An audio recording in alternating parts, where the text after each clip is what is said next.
Chávez Joven, conducido por Raúl Llanes, donde la juventud será la protagonista de historias que no te han contado.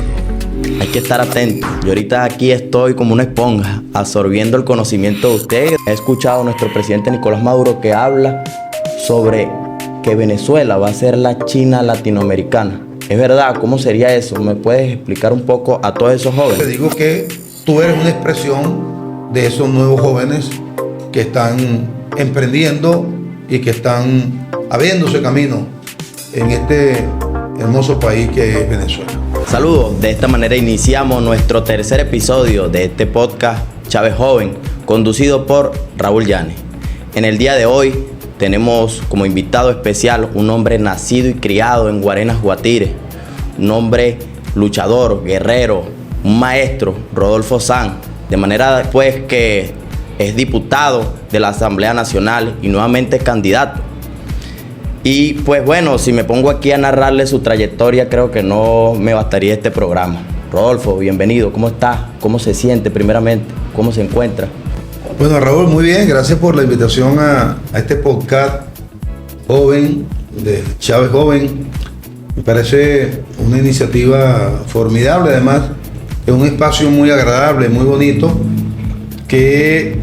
donde se respira ambiente de creatividad, de producción, de ideas, de atención a las necesidades de la población joven. De verdad que me siento muy bien, como en casa, al estar aquí compartiendo escenario, espacio de reflexión contigo, ¿no? Que veo has avanzado muchísimo, te has elevado desde el punto de vista intelectual, y eso lo reconforta a uno, porque uno puede decir como Bolívar, no hemos arado en el mar, y tenemos una generación que se proyecta de una manera muy importante, creadora, como la generación de relevo de quienes ya tenemos un buen tiempo en la actividad política. Bueno, Rodolfo, bienvenido. El diputado Rodolfo Sanz en algunas veces nos comenta sobre el tema de la nueva era. ¿Usted me puede explicar para aquellos jóvenes y adentrarnos un poco más a detalle qué significa eso? Mira, la humanidad ha atravesado por distintos momentos históricos. Este es uno de ellos. Está marcado por la irrupción de nuevas tecnologías para bien y para mal, tecnologías que permiten a los jóvenes estar en contacto con la realidad global, con la realidad mundial. Le permiten ciertamente desplegar sus capacidades creativas, constructoras, pero que al mismo tiempo son utilizadas por las élites que dominan el mundo como instrumento de alienación, de enajenación del pensamiento de los jóvenes a través de un conjunto de productos que deforman la realidad, eso que de alguna manera se llama ahora la posverdad. No importa la verdad de la realidad, importa la verdad de las redes, importa lo que seamos capaces de vender o de consumir desde las redes. Y esto deforma la conciencia, esto oculta las verdaderas intenciones que están anidadas en las élites que controlan, que regulan la tecnología de esta fase tan importantísima que vive la humanidad. De manera que estamos en una nueva era, es la era de las tecnologías disruptivas, es la era de la supremacía tecnológica, es la era de la llamada posverdad, y eso obliga a los jóvenes a leer más, a estudiar más, a desplegar con mucha más fuerza sus capacidades creativas para no dejarse confundir, para no dejarse alienar, para no ser víctima de las redes sociales que nos convierten simplemente en consumidores de contenido, consumidores de mensajes que nos obligan a veces a actuar como si fuésemos unos zombies.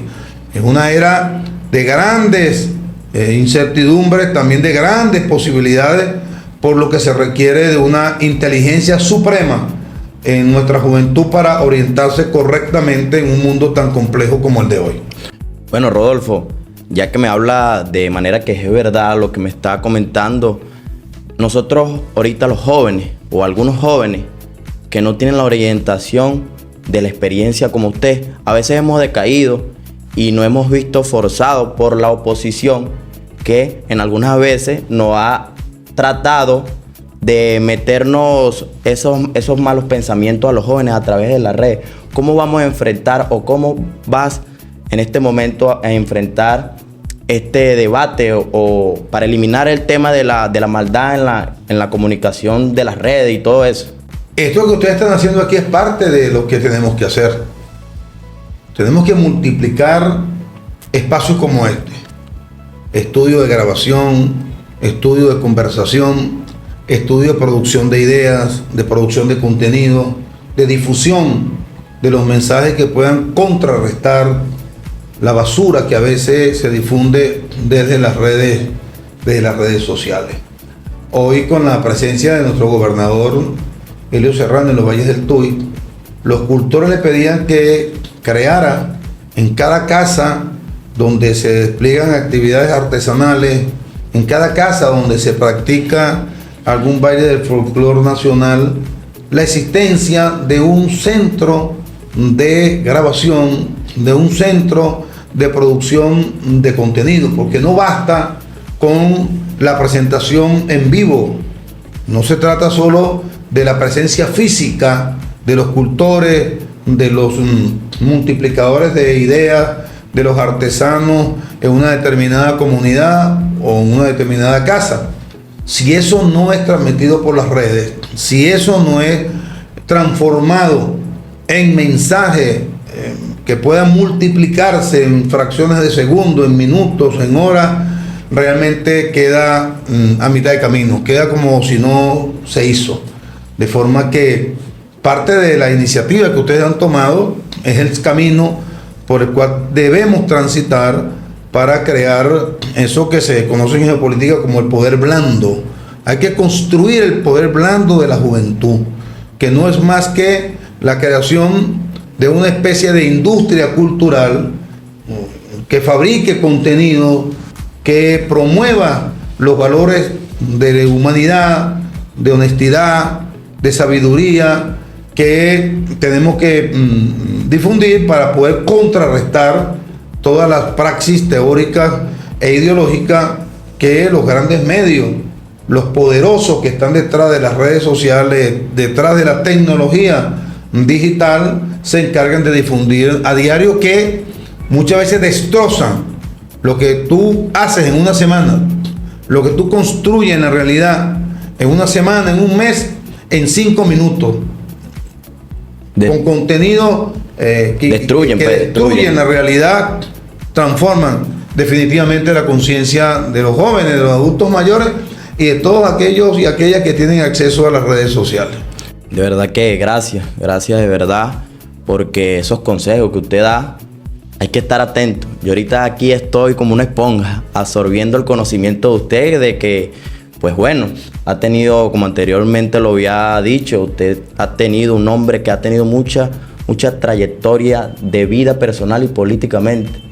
Rodolfo, usted tiene la tarea que encabeza el grupo de la amistad parlamentaria de China y Venezuela. Y en alguna vez o en alguna ocasión he escuchado a nuestro presidente Nicolás Maduro que habla sobre que Venezuela va a ser la China latinoamericana. ¿Es verdad? ¿Cómo sería eso? ¿Me puedes explicar un poco a todos esos jóvenes? Recientemente la vicepresidenta de la República, Delcy Rodríguez, estuvo en China, también en Qatar, en los Emiratos Árabes Unidos, armando ese entramado de relaciones que es necesario construir con todas las naciones del mundo, pero particularmente con China. China es la economía, la sociedad, la civilización emergente en esta nueva era. Hablamos antes de la nueva era. La nueva era encuentra una nueva China, una China repotenciada, una China que fue una gran potencia mundial en los siglos 7, 8 y 10 antes de nuestra era cristiana, y que hoy se ha puesto de pie y ha comenzado a disputarles espacios estratégicos fundamentales a Occidente, difundiendo su cultura milenaria, desplegándose con todos sus descubrimientos científicos y tecnológicos por todo el mundo. China aventaja hoy a Estados Unidos en un conjunto de tecnologías disruptivas como la inteligencia artificial, la nanotecnología, la robótica, el internet, la industria aeroespacial, la física nuclear, la fusión nuclear, la generación de energías renovables y alternativas, las políticas ecológicas. China apuesta a la llamada sociedad ecológica e invierte miles de millones de dólares al año para la recuperación de ríos, la recuperación de lagos, saneamiento ambiental, purificación del aire que se respira en las principales ciudades del gran gigante asiático. China es la nación que puede ejercer hoy la influencia más determinante en la reconfiguración del orden mundial que se creó en los últimos 500 años a imagen y semejanza de la hegemonía occidental, con Estados Unidos a la cabeza en los últimos 200 años. De manera que nosotros tenemos que vincular nuestro futuro a lo que China haga en América Latina, por lo menos en los próximos 20 años. Así lo entendió el comandante Chávez, así lo entiende Nicolás Maduro y su equipo de colaboradores inmediatos, los ministros que, como Delcy Rodríguez, hacen un gran esfuerzo por fortalecer las relaciones que hemos establecido con China, denominada en esta fase a todo tiempo y a todo riesgo. Es la calificación que se le ha dado a las nuevas relaciones entre China y Venezuela.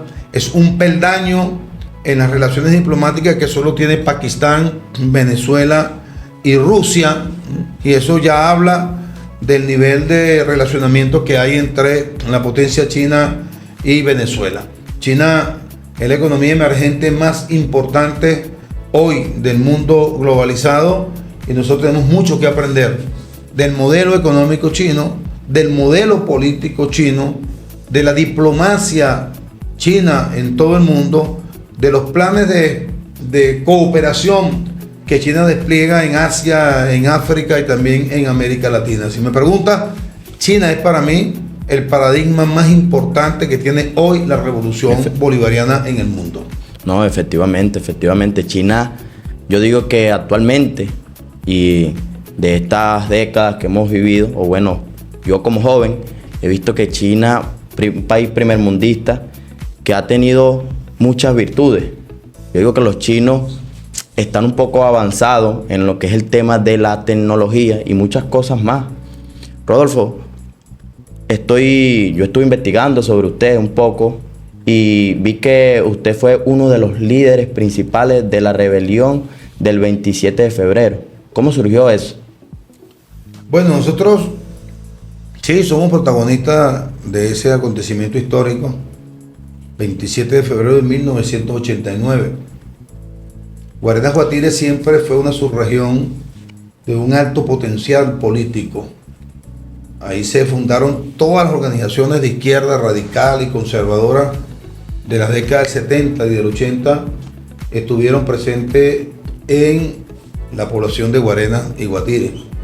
Y antes del 27 de febrero veníamos desarrollando un conjunto de acciones como un paro cívico, tomas de Caracas, para advertir de la ineficiencia de los servicios públicos de esa región.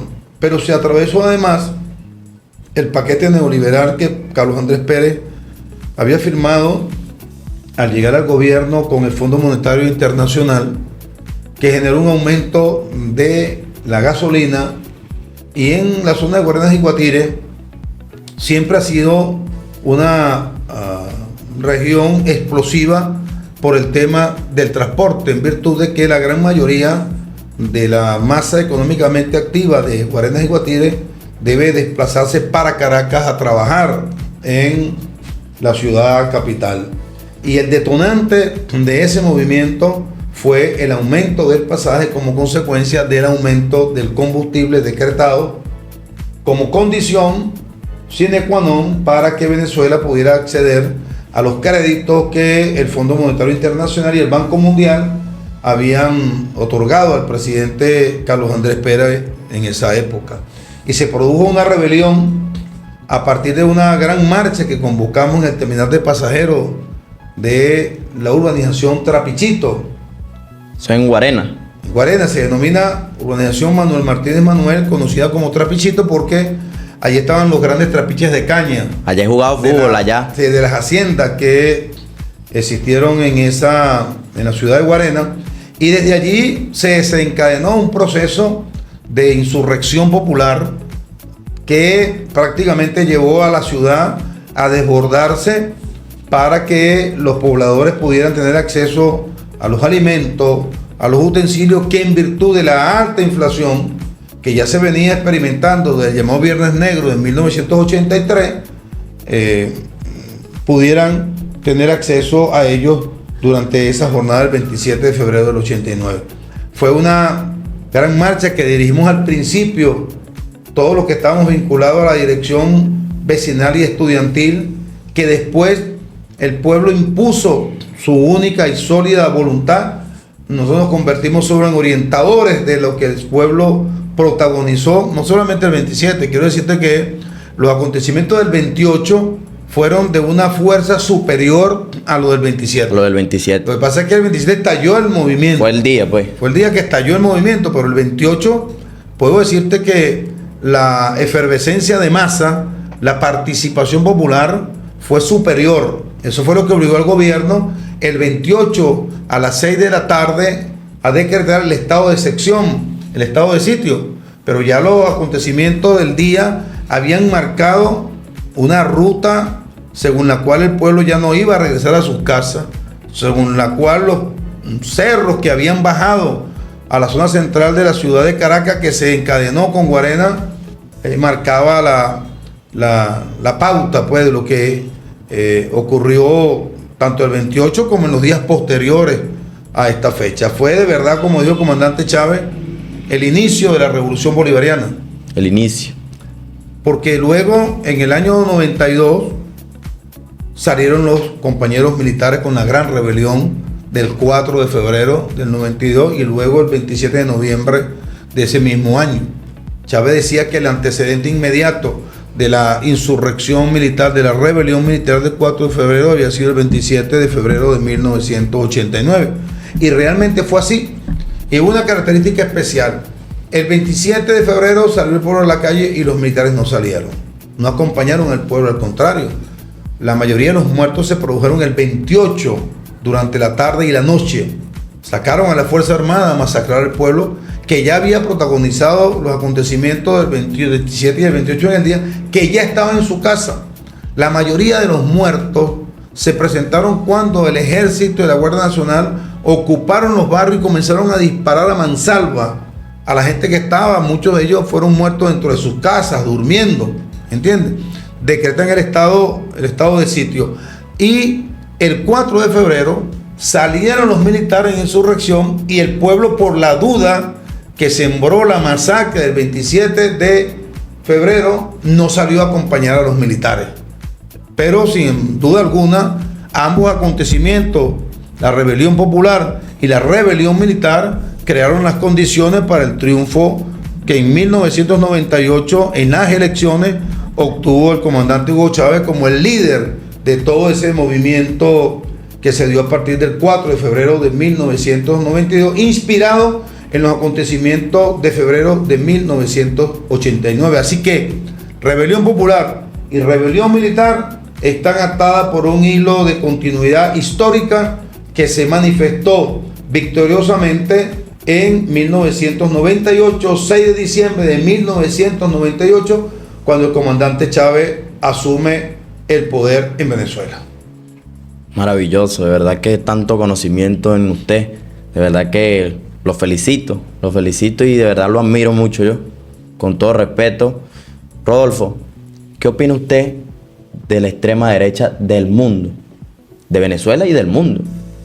Mira, hay una operación global de reconstrucción de la derecha fascista y neonazista en todo el mundo. Partidos como Vox en España, movimientos como el de Javier Milei en América Latina, en Argentina. En Alemania, en las elecciones recientes, los nazistas, la de la ultraderecha, llegó en una tercera posición, pero con una enorme votación. Son indicios de que no podemos bajar la guardia frente a estos movimientos que renacen para intentar desplegarse por todo el mundo como una opción política frente al fracaso de las corrientes de pensamiento liberales y neoliberales, y como una forma de tratar de contener la irrupción de una izquierda que, aun cuando tiene algunos elementos de conservadora, comienza nuevamente un proceso de recuperación en Europa y en América Latina. Es una derecha muy peligrosa, es una derecha que además abraza la conspiración, abraza el golpe de Estado como un instrumento para llegar al poder. En Venezuela hemos visto las expresiones de esta derecha desde que el comandante Hugo Chávez llegó al gobierno, solo que han ido mutando, han ido cambiando la forma de hacer política, han ido acoplándose y adaptándose al uso de la tecnología para la difusión de sus mensajes neonazi, neofascista, que dirigidos fundamentalmente a la juventud, han ido captando grupos importantes en la juventud para desarrollar su política de violencia y fascista. Hay que prestar mucha atención porque el 28 de julio pasado, donde gana el presidente Nicolás Maduro, ellos habían tenido un cierto silencio, ¿no?, cómplice, peligroso, y estallaron el 28 en la noche. Un compañero me decía: oye, están otra vez como callados, están silenciosos, Rodolfo. Yo decía: no nos confiemos. Estaba raro, eso estaba muy raro. Estaba el ambiente muy tenso en aquellos días. Y fíjate todo lo que ocurrió el 28 y el 29. Se desplegaron con fuerza los grupos armados, los grupos terroristas, los grupos que silenciosamente habían sido financiados y habían sido envenenados por las redes sociales, y crearon una perfecta articulación por la vía de los celulares inteligentes, las plataformas digitales, para sincronizar los pasos violentos que dieron durante el 28 y el 29. De manera que, como tú has dicho, es una derecha peligrosa que está apostando a capturar nichos importantes en la juventud mundial y en la juventud venezolana, y hay que estar pendiente de sus movimientos para combatirlos, para enfrentarlos y para derrotarlos.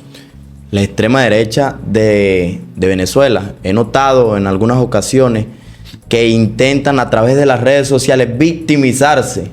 En algunos videos he podido observar y analizar donde ellos se victimizan y se colocan en el tema de la política como que están atacando a la oposición. Eso es lo que ellos les venden a nosotros los jóvenes.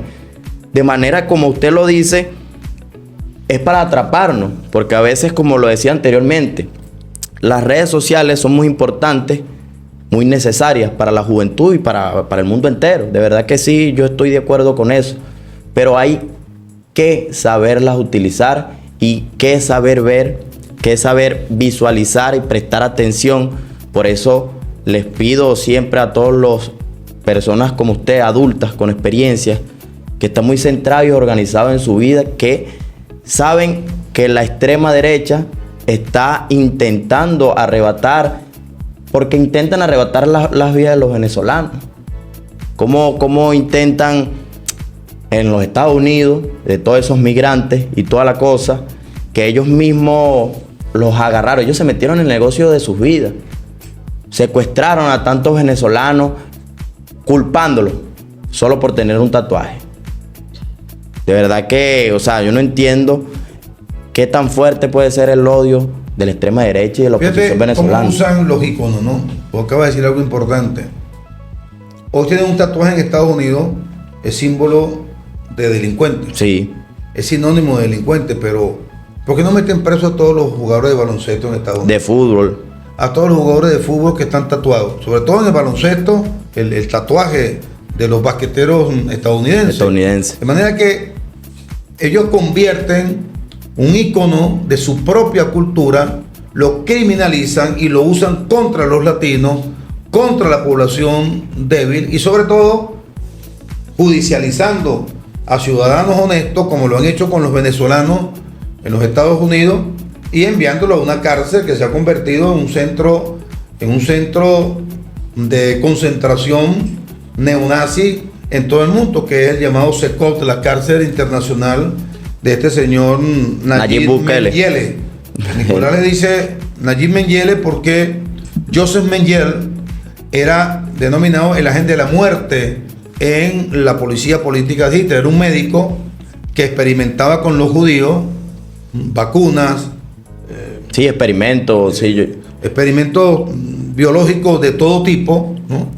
Sustancias prohibidas. Con químicos. Y se le definió como el ángel de la muerte, Joseph Mengele. Este se llama Nayib Bukele, pero Nicolás le dice Nayib Mengele. Porque es el nuevo ángel de la muerte que ha encontrado Donald Trump para el desarrollo de sus políticas antimigratorias, para encerrar venezolanos, latinoamericanos en este centro de reclusión, donde los videos revelan una violación flagrante, una violación espantosa, una violación bárbara de los derechos humanos de quienes, siendo inocentes, son llevados a esas cárceles. Y hablamos de neofascismo y de neonazismo porque es una forma sutil ahora, a través de las redes sociales, crear íconos donde esa derecha se victimiza, donde esa derecha que usa efectivamente la violencia, no solamente física, la violencia comunicacional, la violencia psicológica, la violencia ideológica, terminan siendo las víctimas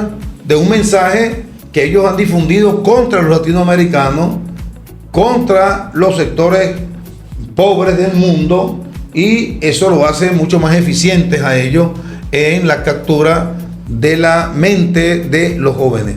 Hay un autor que habla de la geopolítica del cerebro, la conquista de la mente humana. Pedro Baños tiene un libro, es un teórico de la geopolítica español, que tiene un libro que habla de la geopolítica del cerebro. Tiene como subtítulo El control de la mente humana. El neofascismo y el neonazismo se anclan en los sentimientos, en los valores, en la producción intelectual. Por eso las redes sociales son tan importantes.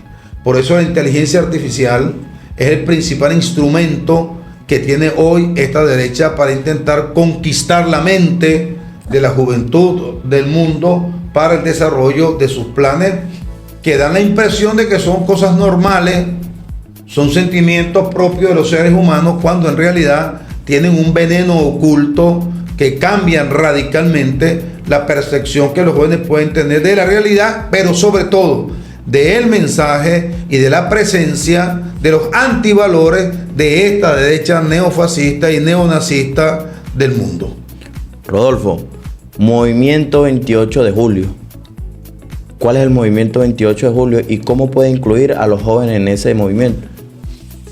Por instrucciones del compañero Diosdado Cabello, creamos en toda Miranda el comité promotor del Movimiento 28 de Julio para la reforma constitucional.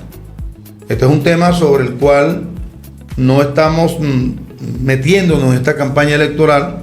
Va a ser un tema postelectoral, pero solo puedo decirte que es un movimiento amplio donde perfectamente deben estar los jóvenes para que promuevan aquellas normas que deben ser modificadas en la Constitución de la República, que les permitan una mayor presencia en el ejercicio democrático, en el ejercicio de gobierno, que abran mayores perspectivas de desarrollo para la juventud venezolana. Pero en todo caso es un tema que vamos a comenzar a discutir en profundidad una vez alcanzada la victoria del 25 de mayo en esta elección de diputados y de gobernador del estado Miranda. Hablando de gobernadores del estado Miranda, trae de esta coyuntura que estamos ahorita en estos momentos, en este pleno año 2025, ¿cómo ves a Elio Serrano Carpio?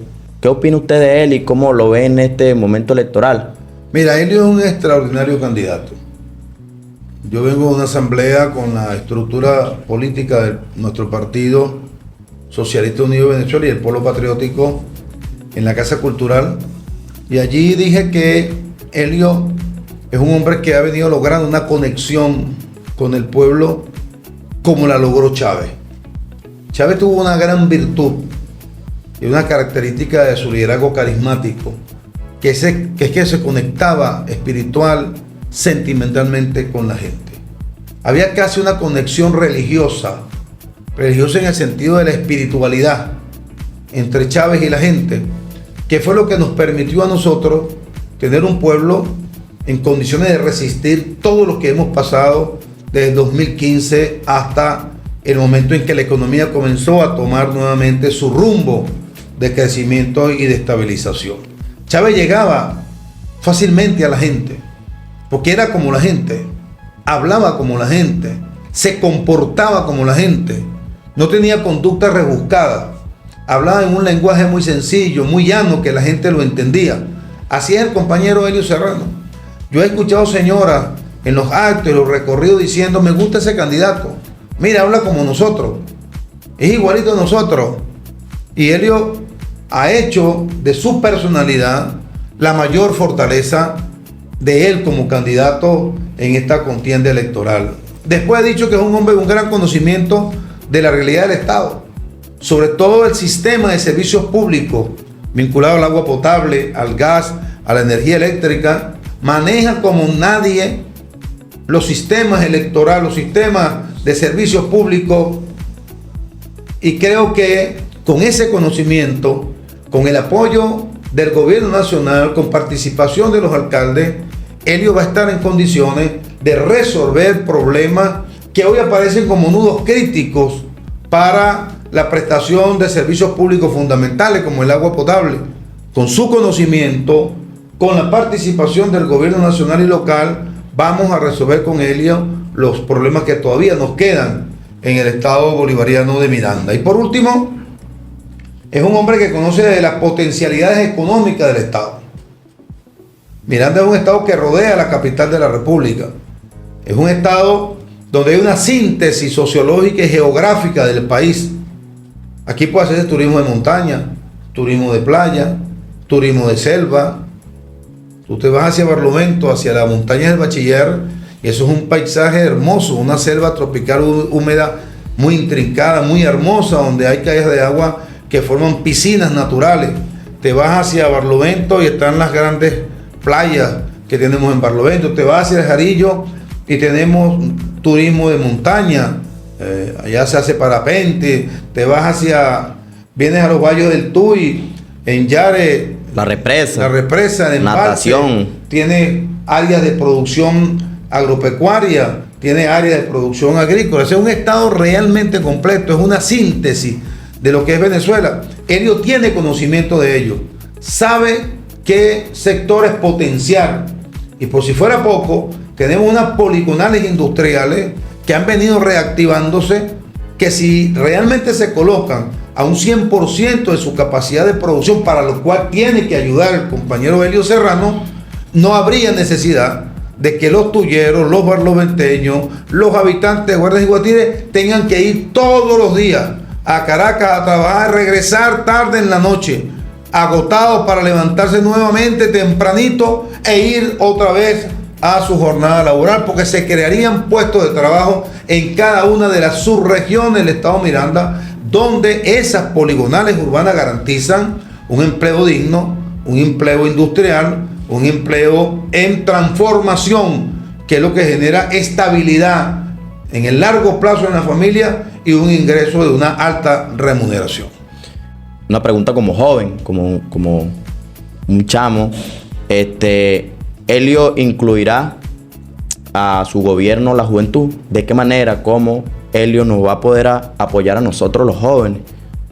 Desde luego que sí, hay múltiples actividades. El tema de la calidad educativa, de la recuperación de los centros de estudio, de la promoción de las actividades en las cuales se ocupan los jóvenes. Mira, si algo hace la derecha fascista y hacen las redes sociales, es que ellos trabajan con las expectativas de los jóvenes. A nosotros en la izquierda se nos hace a veces difícil entrar en los movimientos juveniles porque queremos imponerle a los jóvenes unos códigos que ellos no tienen. Imponer el manejo de una realidad de que ellos no manejan y en la cual no quieren adentrarse. Nosotros tenemos que acoplar nuestro discurso creativo, formativo, a las expectativas de los jóvenes y a partir de allí generar un proceso de concienciación o de concientización que les permita a los jóvenes jugar un papel y un rol estelar en la Venezuela actual y en el mundo de hoy. Elío ha dicho que va a desarrollar una política juvenil creativa, inteligente, adaptada a los nuevos tiempos, sin meterle ladrillos ideológicos en la cabeza a los muchachos, sabiendo cómo usar las redes y los contenidos de las redes sociales para que esos cerebros frescos, para que esas neuronas que están ahí echando candela, echando chispa permanentemente, puedan ser utilizadas de forma creativa para que los jóvenes tengan un papel relevante que desempeñar en la sociedad venezolana. Puedo decir una característica de China. Todos los centros de investigación científica y tecnológica en China están dirigidos por muchachos con edades comprendidas entre los 23 y los 30 años. ¿Por qué? ¿Por qué esa característica en China? Porque es la época en que el ser humano tiene la posibilidad de desplegar su mayor capacidad creativa, su mayor capacidad de producción de ideas, de producción de pensamiento. Y adquirir conocimiento. Están los cerebros jóvenes, como tú decías hace un momento, son una esponja para absorber el conocimiento. No es casual que en China los jóvenes dirijan los principales centros de investigación científica, tecnológica, en tecnología disruptiva. Hacia allá tenemos que ir nosotros. Tenemos que insertar en Venezuela todos aquellos positivos que han hecho de China una gran nación con la incorporación de la juventud. China va a tener en el 2030 cerca de 270 millones de profesionales de primera línea y más de un 60% son jóvenes con edades comprendidas entre 23 y 30 años. Bueno, necesito que le dé un breve y corto consejo a la juventud para despedir este programa tan maravilloso. Mira, una consigna con la cual aprendimos nosotros a luchar, que tenía el movimiento de izquierda revolucionaria en que yo milité desde que estaba en el liceo, en segundo año de bachillerato: estudiar y luchar. Estudiar y luchar. Los jóvenes deben estudiar. La política no está reñida con el estudio. Los jóvenes, mientras más estudian, más se preparan para el ejercicio de la política. Estudiar y luchar. Luchar por la patria, luchar por sus reivindicaciones como jóvenes, luchar porque su entorno sea siempre el mejor, luchar por construir un mundo que es posible construirlo. Nunca dejar de luchar, pero tampoco nunca dejar de estudiar. Creo que esa consigna, acuñada en la década del 70 del siglo pasado, tiene plena vigencia. Así que mi consejo es: prepárense académica e intelectualmente, luchen, construyan y sean creativos y productivos. Ese es mi consejo para la juventud que se está levantando, que se está formando, y finalmente digo que tú eres una expresión de esos nuevos jóvenes que están emprendiendo y que están abriéndose camino en este hermoso país que es Venezuela. Bueno, muchachos, de esta manera concluimos este podcast tan importante en estos momentos. Y bueno, como él lo dice, en breve segundos, estudiar y luchar. Muchachos, de verdad que muchas gracias, y a esta gente maravillosa de Venezuela que crean y confíen en nuestra revolución. Gracias a nuestro comandante eterno, Hugo Rafael Chávez Frías, que de todo el sentimiento y todo el cariño sé que nos está viendo y nos está guiando por el camino del bien y no del mal. Hasta luego. Esto fue Chávez Joven con Raúl Llanes. Será hasta la próxima oportunidad.